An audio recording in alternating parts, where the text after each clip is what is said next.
First of all, great crowd. Really appreciate everybody coming out to cover our program and to cover our student athletes. So really appreciate everybody making time in their summers to come up and spend some time with us. So really excited kind of about where we're at. This is the time of year where you work all off season from really the day spring ball ended to now to get prepared. And I like where we're at. I think we all know we got a lot of question marks this year, probably more than we've had the last 2 years. And I think we have a very, very challenging schedule.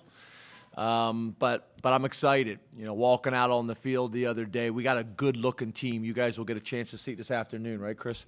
We got a good-looking team. I walked on the field the other day, and Tyler Bowen, who's a massive human being himself, is standing with the tight end group, and there's 6 tight ends out there, and it's a good-looking 6 guys. So we got a good-looking football team. We're athletic. We're inexperienced, but we're talented. I think we got really strong leadership right now, throughout our program, but specifically with Trace and Nick and Blake for offense, defense, and special teams. So I'm really pleased with that.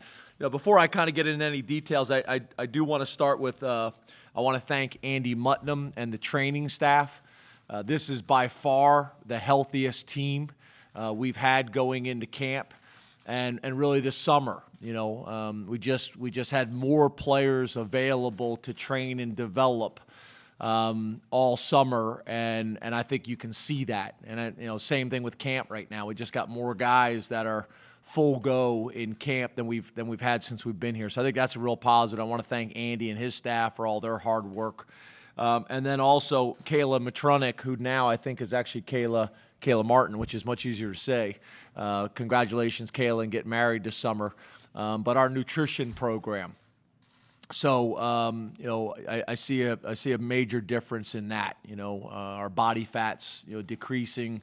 And then just a lot of, we did cherry juice after practice the other day and explained to the guys how important that is for not only hydration, but more importantly, reduction of inflammation and other things like that. So there's a lot of things right now that I walk into the building in the morning and I'm proud. You look at the facilities, and the facilities are really, we're starting to make some progress now. We just moved into brand new meeting rooms, and to watch our players walk into these meeting rooms, and they're proud and they're really nice and they're first class.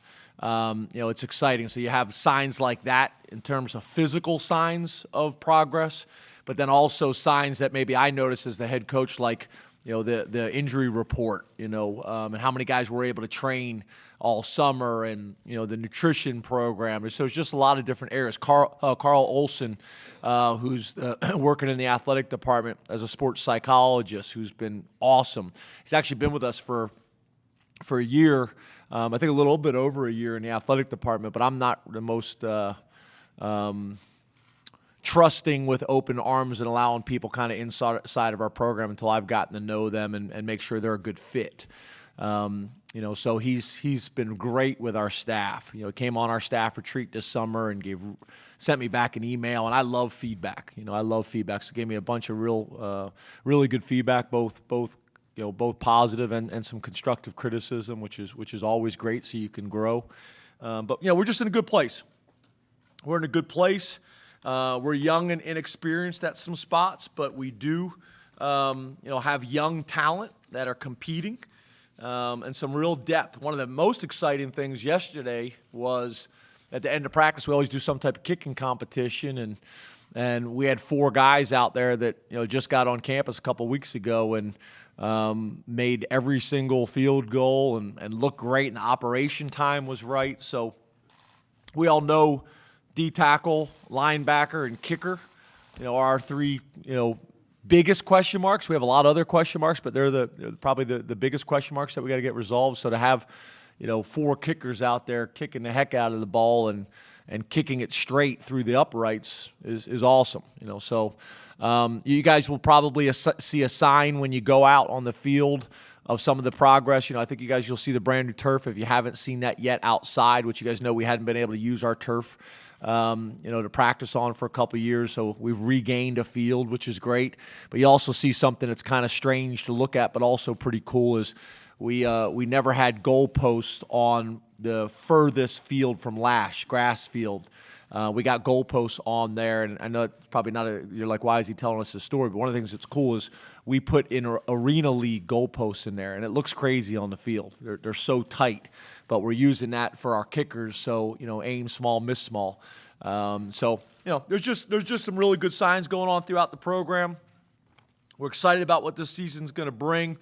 We talked to the players a lot about, really we got to do a great job like we always have in meetings and practice, because the NCAA cut down the amount of practices that we have before our first game, and everybody's under the same rules, but it's kind of changed some of the dynamics. I think you guys know in the past,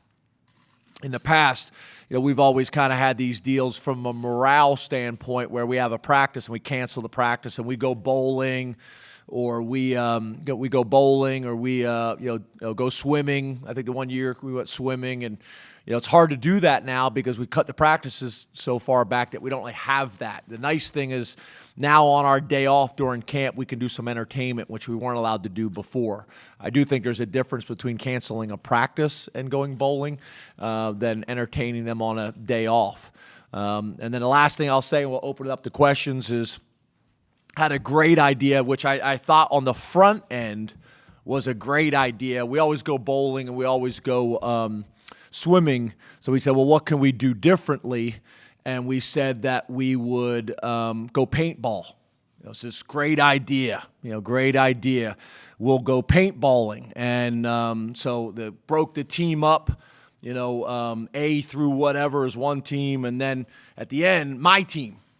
My team. And I when I said my team, the doors kicked open and all my coaches came running in, and the administrative staff, and Chris, we had camo on and eye black and going crazy. And then I realized that all the things that we've done made these guys run and, missing class and they were going to get us, So the rules were, when you got shot, you put the gun above your head and you run off the field, and no one's supposed to shoot you at that time. And I got shot in the first round, and I was in the far end of the field. And I put my gun up to run off the field, and literally the entire team just sprayed me. And I'm not kidding, and I'm probably going to do something that I shouldn't do. Chris will say you probably shouldn't do this, but you guys all see this? So that's one. That's one.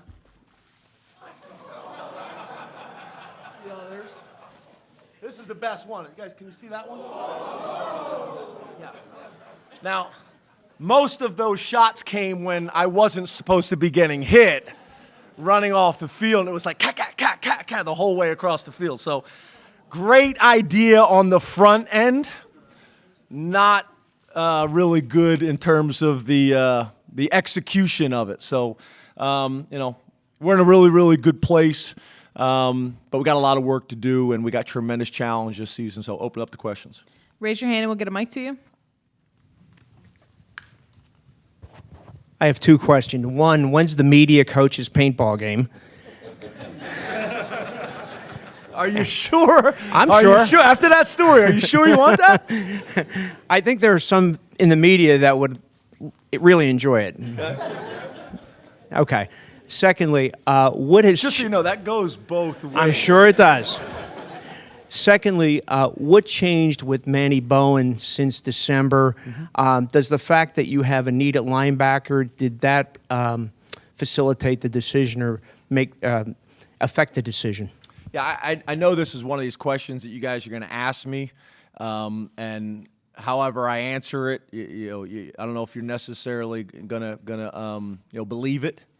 But, really, I don't want any decisions that we make being need-based.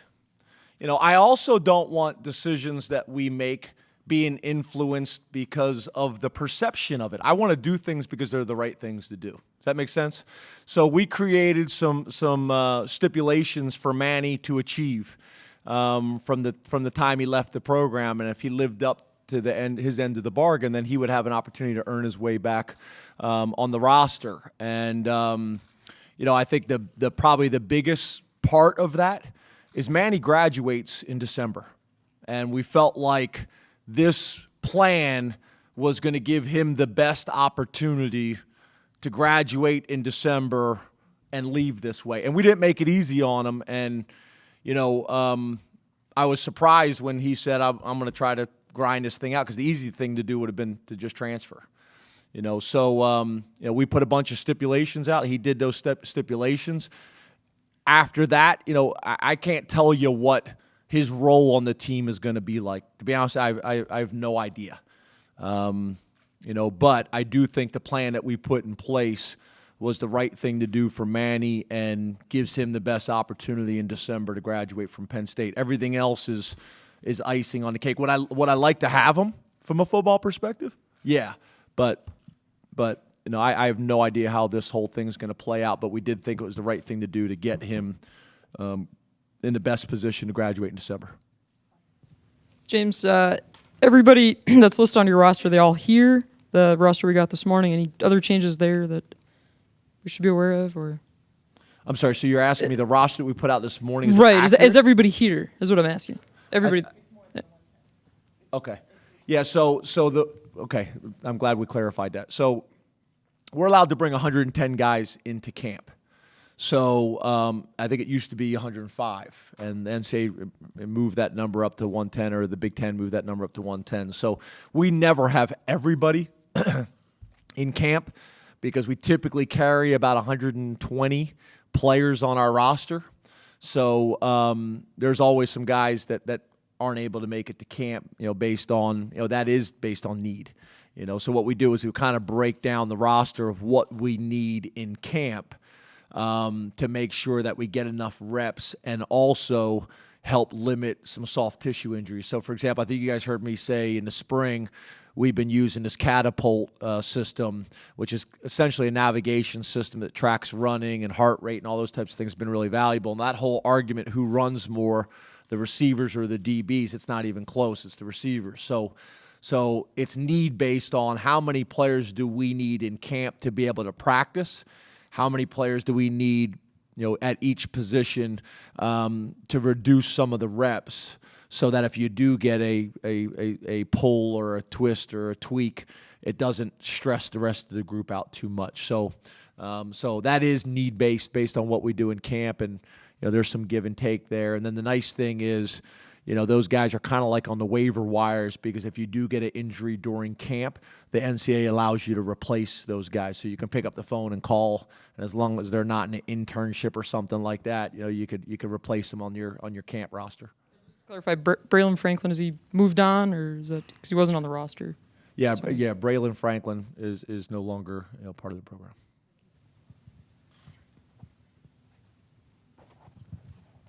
Hey, James. How you doing? You mentioned how good looking the team looks. Have you had a chance to look at the offensive line? How excited are you to have all those guys out there, and what do you anticipate the competition will be like? Yeah, I think it'll be good. As you guys know, I was excited about the offensive line last year, and I thought we made great progress. I think there's still a difference between having a legitimate Big Ten offensive line that we had last year and being able to have an offensive line that allows you to compete consistently with top 10 programs. And we took a real nice step last year at that, and that's still what we're working towards. And I think you guys saw that. It was games that we were able to protect pretty consistently. There was games that we were able to run the ball pretty consistently, and then it was games where the running game disappeared from a scheme standpoint, but also just being able to get consistent push and movement up front. So I think we're headed in that direction. I do think it's one of our strengths. I think our quarterback position is a strength on offense. I think our offensive line is a strength. And I'm probably different than maybe some people. I actually think we made dramatic improvement last year, but as we all know, there's still work to be done. Hey James, how you doing? Aside from the bruising, How you doing? good. Question regarding the new red shirt rule. How does that change or alter your approach as a staff to how you handle that personnel at different points of the season, and specifically now in the next few weeks during training camp? Yeah, I think for the people that have followed us, over the last couple of years, we kind of have this green, yellow, red system where about 3 weeks into camp, I'll meet with all the freshmen or first-time students on campus, and I'll say, hey, you're a green. We think we're going to play you from day one. You're a yellow. We're going to try to save your red shirt if we can, but if there's injuries, then we'll end up playing. And a red shirt's a guy that we think, more likely than not is going to redshirt. So I think where it's probably going to affect, it's going to affect those yellow group guys. If you're not ready to play, we're not putting you on the field. I think a lot of times, I think people think, oh, well, we can play them, so we're going to play them all. They still got to earn the right to be on the field. But I think those guys that are in that yellow category that aren't obvious day one contributors, you want to get a feel for them. You want to get them out there and you want to see what they can do. So we'll try to do that early in the season with 2 games, typically home games, because one of the things that I think probably should have been discussed a little bit more is if we were going to increase basically our roster by about 15 or 20 players, available players, then we should have increased the travel roster. And what I mean by that is we can travel 70 players to away games. So if we're going to move this number up 20, we probably should have moved it up, 5 or 10 players to travel. I think we should be able to do that in the Big Ten. Travel 75, maybe travel 80, because now the way I look at it is, those freshmen that you're going to play in those 4 games, they're probably going to be home games because you have a hard time getting the number to 70 anyway. I know that might sound crazy, but to come up with your travel squad. So we're probably going to do 2 home games early. And then we'll save those 2 games for later in the year to solve problems, an injury later in the year or the bowl game, which is, I think, you'll really want that flexibility at that point in the season. And don't get me wrong, we may play a guy that, early in the season, those 2 games, and we may see that he's able to help us, and then we just keep playing him too. So there's going to be, I think we're going to have an overall philosophy and general plan, but as you know, it'll be tailored to that specific young man and his situation based on need and depth and health and so on and so forth. Hey, James. How you doing? Good. How are you? Good. I want to ask you about Trace. Has recruiting and knowing and coaching Trace McSorley changed your perspective at all on maybe quarterbacks or characteristics that you look for in quarterbacks now that you may not have thought of in the past? No, because I think that's why we took him. Because we had that philosophy. I think you have to be careful in the NFL, and I think you have to be careful in college football. So you have your program set up, and you got these parameters. So say at corner, you want your corners to be, 5'11" to 6'1" in that range and run between 4.5 and a 4.4 or whatever it may be. And that is great.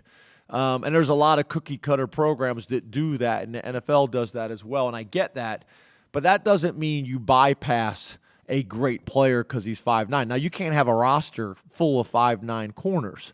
But we want to be able to say, hey, we're going to take a great player because he's a great player, and if he's outside of your normal metrics that you use, then that's fine. But you can't have a roster full of exceptions either. So, Trace had the characteristics that I think are most important. He's smart, he's tough, he's a winner. Has been that way at every single level. He's got a lot of the desirable skills and traits that everybody's looking for.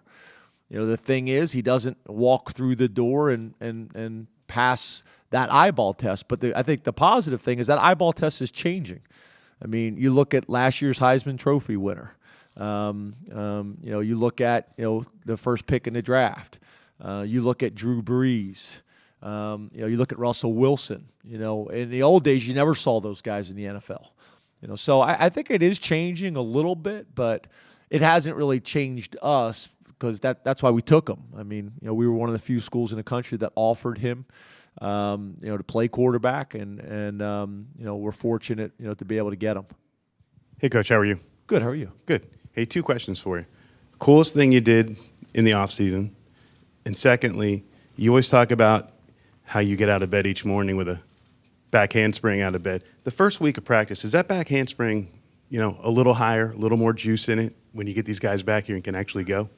Yeah, I think I like the diversity of the job. I don't know if I'm a guy that could have sat, behind a desk or the same job 365 days a year. I love, watching film. I love, watching the guys work out in the weight room. I love being on the field with them and practice, whether it's spring ball or whether it's camp. I love, obviously, game days in Beaver Stadium. I like going out recruiting and seeing people all over the country and things like that. So I like the diversity of the job. But, yeah, I think, obviously, as you get closer to the season and you smell the fresh cut grass and the fields getting lined, that's when it starts to kind of get real for you. And State College, Pennsylvania, I'm always amazed at how green it is here. I mean, it's beautiful in the summer. So, yeah, I think obviously, the closer you get to the season, that's why you work so hard all off season, to allow your players and your program to be successful in the season. So, yeah, is there a difference between getting up in the morning, knowing that that's helping us get ready for App State? Yeah. Is that different than getting up and, flying to 3 different states to see, 4 different prospects in a 4-hour period of time? Yeah, probably. But yeah, I'm blessed and fortunate to coach at Penn State, and, I'm blessed and fortunate to have, my family and our health and all those types of things. So I'm pretty much like that year round, but does it spike up a little bit in season? Yeah. And then the first part of your question was? Coolest thing I did in the off season. That's an interesting term. Yeah, it's an interesting term. I used to have people come up to me all the time. What do you do in off season? You teach classes, But to be honest, we really don't have an off season, and the decision that we made to go to the summer visits really caused some challenges, because now we're trying to do official visits. We're trying to do camps on the same day because your camp window's tight as well. And then most importantly, we're supposed to be spending time with our own players and developing them. And then, by the way, our ultimate responsibility is to be great husbands and fathers and those things. So, it's challenging. I don't know if there is necessarily truly an off season. But the coolest thing maybe is maybe going boating with the family and them rafting, in the back, and that fine line of how fast do you go and over the waves and twist to get them to bounce and fly out of the raft without, throwing them off, hitting the water at 35 miles an hour and your wife getting upset with you type of deal. So it's that fine line. So probably that. James, hi there. I want to ask you about Miles Sanders, not just his impact on the field, what you expect to see from him this season, but also his impact on his teammates as maybe an emerging leader. And finally, what does he need to work on in this camp in the early season to reach his potential? Yeah, obviously very talented guy. He's been very fortunate to have an opportunity to practice and train and learn from and learn with Saquon Barkley. And now's his time. And as you can imagine, he's very hungry. He's very hungry for the opportunity. And, obviously our other backs as well. Mark Allen and Jonathan Thomas are 2 guys that have, been in a similar situation, and maybe even more pronounced because they've been here longer. But Miles is kind of steady Eddie. He's kind of been who he's been since he stepped on campus. Really, really mature. He's got a great supportive family, and specifically his mom, who we have a very good relationship with, me and Terry Smith, as well as the rest of the coaches. And I just kind of keep seeing him grow physically, academically. He's doing extremely well, and and I see him trying to mentor the young backs. I thought Mark Allen specifically did a great job, yesterday with Ricky Slade at practice. And I think that's when you really got a good thing going, when your older players are really embracing those younger players and bringing them on. And Miles is a big part of that as well, So I know he's hungry. I know he's excited. He's doing all the right things off the field, which we're big believers in. The discipline off the field translates to on the field. We talk about it all the time with our guys. And Miles is a guy that's really taken advantage of this Penn State experience, because like a lot of us as males, there was still a lot of maturing to do. I tell people all the time, males, I can speak for myself, we're pretty much idiots until we're 35 years old, and Miles Miles has really matured from high school to now. And, I think he's really taken advantage of what this opportunity presents for him. So I think he's going to have a big year. I think we're going to have a lot of production out of our running back position. Jonathan Thomas in our leadership council meeting the other day said, that I went around kind of each guy asking them kind of where they think we're at. And Jonathan Thomas said that we're going to be really good at running back, and we will have just as much production this year, if not more, at the running back position than we had last year. And I said, okay, Jonathan Thomas, I appreciate you saying that. He looked at me and goes, I just want to be clear. We will have just as much production or more production at the running back position we had last year, which, I love their confidence, So, I think our team's in a good place. I think Miles is a really good example of that. James, how closely are you keeping an eye on the Ohio State situation, and have you talked to the team about it? Obviously, we are very sensitive, to specifically what's happened at Ohio State. I think we're also very sensitive to what's happening in our world and in society and in our country. So it's something we're very, very sensitive to. But as you can imagine, my focus is on Penn State and our program and what we need to do with our players. I think you guys know I'm always using examples to talk to our players about, and our staff. I do it all year long in our team meetings and things like that. But yeah, very sensitive to what's going on there at Ohio State. But our focus is really on our program and what we need to do to educate the people within our program, as much as we possibly can with these types of issues. Hey, Coach. You mentioned in Chicago Jan Johnson being somebody that could compete for that Mike linebacker spot. How do you feel he compares athletically to some of the guys you have on scholarship at that position? Good. I thought yesterday he had a really good practice. I think what happens typically with guys is, you really want guys in one of two categories. They either stand out to you because they're flashing athleticism and making plays, or you don't notice them because they're consistently just doing their job. You don't want the other category where your eyes are drawn to them because they're not making plays or they're not lining up, they're not doing the right things. And I think, Jan, yesterday ran the defense and played with a lot of confidence, and he reminds us in some ways of B. Smith, who had a great career for us. So I think Jan's right there in the battle, and he's had a great summer, has done all the things he needs to do to give himself the best chance to earn that job and also to give our defense the best chance to be successful. He's going to be right there in the hunt of it, and I think he's going to have a significant role. Now, how significant that role is, we'll see. This press conference is great, and I get it, but I've only had one day, of really seeing these guys, so it's not like I have these real profound answers for you after one day of practice. Time for two more. We'll start with Corey. Coach, with the sports betting that's going to be coming into the country, are there challenges for a coach of young men? Do you have to talk to them about certain things to stay clear of with that subject? Yeah, I've been asking people to kind of help me with this to make sure I'm clear and I'm not missing anything, because I don't really see how we are or should be approaching it any different. It's not like there wasn't gambling before. I would hope with the change, and part of the reason why the change was made is so it's a little bit more controlled.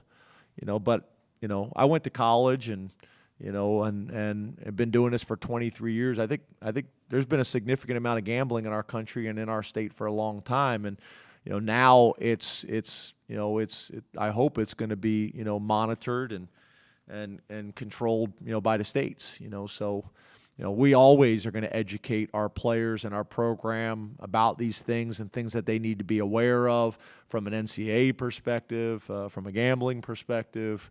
From a life perspective, So I don't really see how it changes our approach as coaches from an educational perspective. This flies all over me, sorry. I don't know why. He likes Last question to Mike. Hi, James. In Chicago, you talked about there's 4 or 5 programs in the country that have kind of separated themselves from the pack, and obviously that's where you want to get to. I know where this is going. Well, okay, we'll see. A couple of things. One, how much harder is it to do if one of those couple of programs is in the same division, in the same conference as you? And the other piece is, it seems like you made a move to more national recruiting in the last year. How much is that a must if you're going to get to that top group? Yeah, the second part of your question first. Yeah, I don't think it's a must, but I think no different than any other organization. You better have diversity. You better have diversity. You better have flexibility, because you're not going to be able to follow the same exact model every year. There's going to be some years where the state is really strong, or the region is really strong, and there's going to be some years where it's not. And the years that the state's not strong, you're going to have to be, stronger in the region, and hopefully the region supports that. And there's going to come a time where maybe the state and the region aren't strong, and then you're going to have to be able to go national. And that always happens maybe at a specific position. There may be one year. I think it was last year. It was a crazy year in the region for tight ends. There was 4 national recruit tight ends that not only were evaluated that way by the people that rank those things, but also from us. I mean, there was 4 tight ends within driving distance of campus that I thought were national type recruits. And then there'll be another year where there's not a tight end, within 6 hours that we think, So you got to have that flexibility built in your system to solve your problems, if that makes sense. So I'm not one of these guys that feel like you have to go national to win the way we want to win. Because one of the things I think you have to be careful is when you go national is you're not going to know the national prospect as well as you know the regional prospect, because you have more opportunities to get to know them and build a personal relationship up, and that's where the fit is so critical. The film can be great and the transcript can be great. The fit has got to be really good. So we're always going to approach it that way, and we got to have enough flexibility and diversity within our plan that, we can overcome whatever challenges there may be, if that makes sense. And then the first part of your question, does it make things difficult when your conference has some of the top programs in the country all on one side of the conference? Is that your question? Well, sort of. I mean, I think we all know who 3 or 4 would be that are at the top shelf, but one of them, right, is in your division. Right. So is what you're asking, does it make it more challenging to get into that group if some of those programs are on your side of the conference, right? Okay. Yeah. I mean, yeah, obviously, I think if your conference is loaded with more top 10 programs than other conferences, then yeah, that's the whole discussion about scheduling that I think you guys know we've had a lot of. If your conference already plays 9 games and for a while didn't play FCS opponents, and your conference is loaded with top 10 opponents, and most of those top 10 opponents are on our side of the conference, the division, then yeah, it makes things really challenging. And I think other conferences have seen at times that they're similar. I think our conference, I think if you look at it and you study it historically, you could make the argument that there's been times where programs have been up and programs have been down. But if you look at it from top to bottom over the long term, most of the top programs have been the top programs, and that's college football. That's how it is. So, yeah, is it challenging? Yeah, but we embrace that challenge. We embrace that challenge, and that's what makes it so exciting about being at Penn State, and that's why players come here to play in those types of games. But that's also why we have to be very strategic about what we do out of conference. And that's what I do. I try to be as strategic as we possibly can with every aspect of the program. Scheduling is one part of that, to give us the best chance to be as successful as we all want to be. Thank you very much, Coach. Thanks, guys. Appreciate it. Have a great day, and appreciate everybody coming out supporting us. We'll be joined by Ricky Rowney momentarily.